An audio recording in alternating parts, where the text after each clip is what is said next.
Okay, welcome back. This is Can You Pass a Basic Math Quiz Part 2.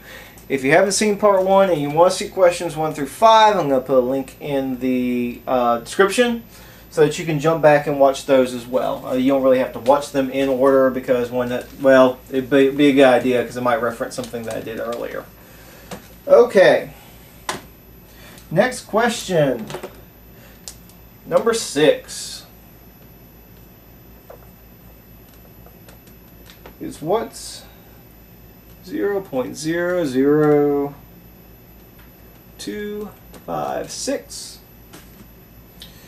in scientific notation?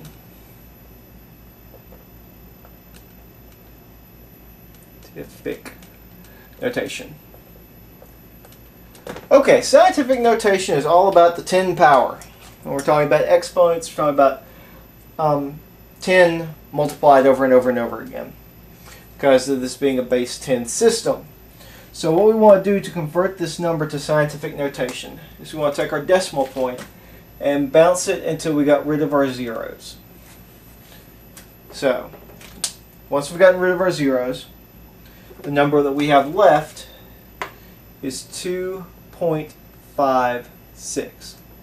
Now, the thing is, those zeros don't just disappear. We have to have some way of showing that they were there, so we know this isn't 2.56, but 0.00256. And how we do that in scientific notation? So pull out the old times symbol, times.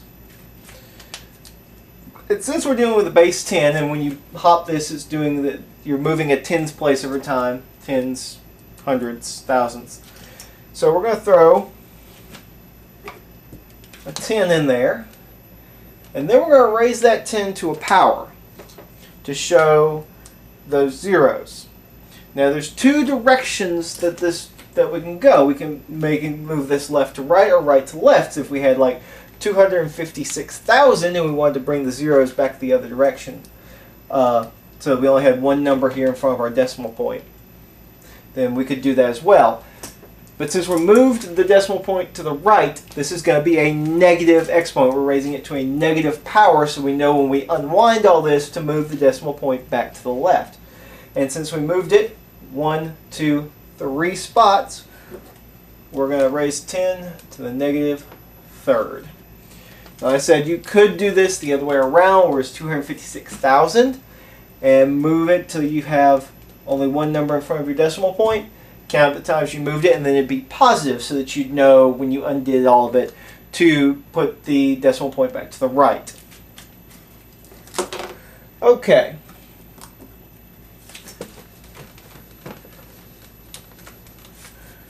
Question number 7.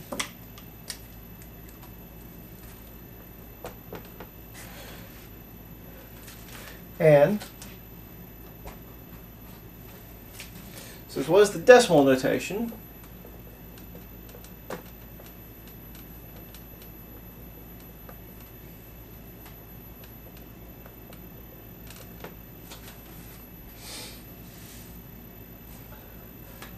of 6 times 10 to the negative third? So here again, we know we're unwinding what we did in the last question. So we're looking at it and we go, well, there's a 6. So we know we need a 6. And we know we need a decimal point because we're raising it because we have times 10 to the negative third. Okay, so we know that this negative tells us we need to move the decimal point back to the left. And the 3 tells us we need to do it 3 places. So we need to go 1, 2, 3. And I know you're saying, what about these holes? So for holes like that, they're created by moving that decimal point back. We simply add zeros to get your final answer of 0.00. Whoop, that's supposed to be a 0. 6. Again, this is just undoing what we did in the previous question. Pretty simple once you've gotten the idea of it and the hang of it. Okay, number 8. Another exponent question. Woo! So got 7 to the 8th times 7 to the 10th times 7 to the negative 8th times 7 to the negative 10th. Okay, now we look at this question, and this is an exponents question. So we have these 7s. These are all the same base. 7 is our base. Now we look up here and we see we have different exponents. Okay, how do we deal with this situation? Well, luckily we have a common base in our 7s. So when we multiply common base with different exponents, we use what's known as the product rule of exponents. And what the product rule says is that m times n is equal to m plus n. And what that means, if you have one exponent times another exponent, you add them together.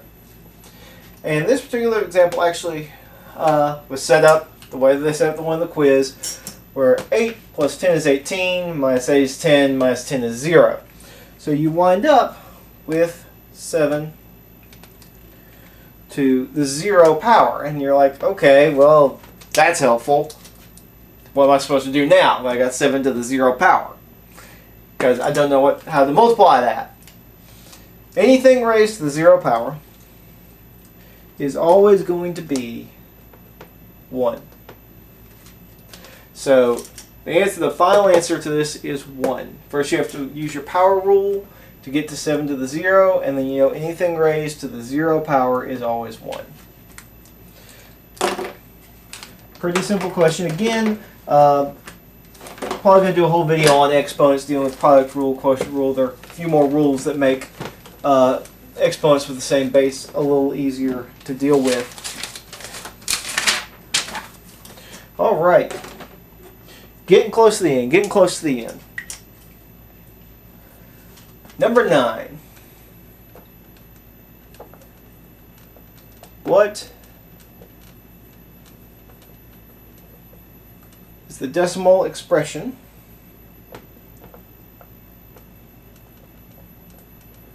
of 7/12? Okay, dealing with fractions. I do have some videos dedicated just to fractions if you want to watch those. Let's talk about a little terminology real quick in case you haven't seen those videos, or my Math Words video, where we talk about all this math terminology. Two numbers in a fraction. Top one is the numerator. The bottom one is the denominator. Now, how do we turn this fraction into a decimal? Well, what this fraction is telling us really is it's the numerator divided by the denominator. So this is really 7 divided by 12, just expressed as a fraction instead of a decimal. So, really easy. All you do is divide.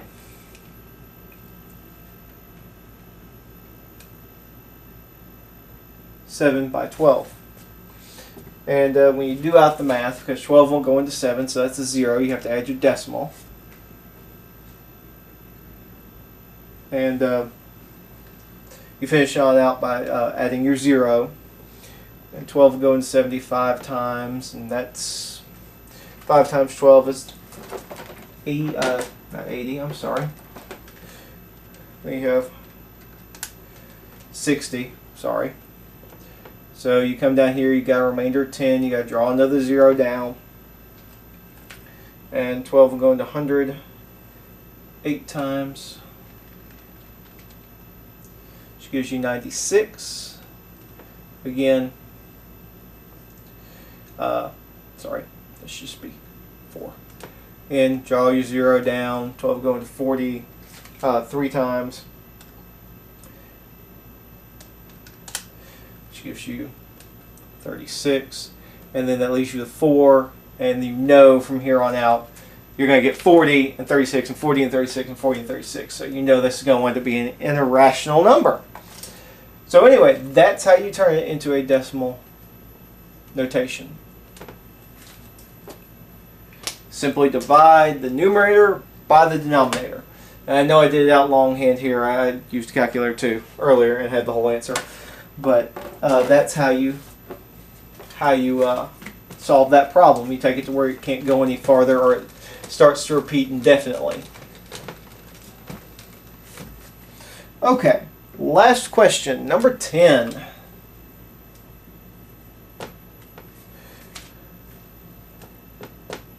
If x plus y equals x,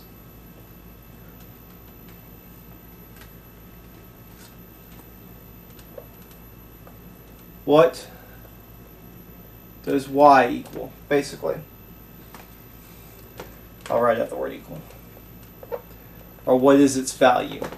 Now, I'm sure everybody's thinking, let's do some complicated manipulations. And you can do that, or you can just use logic. But we're going to do the manipulations because this is math class. So, we're going to set up x plus y equals x. Now, we have to do our undo operations. So, we want to get the y by itself because we want to know what y equals. So, in order to get the y by itself, since this is addition here, we have to use subtraction. And subtract x from both sides, because anything you do one side of the equal sign, you must do to the other side of the equal sign.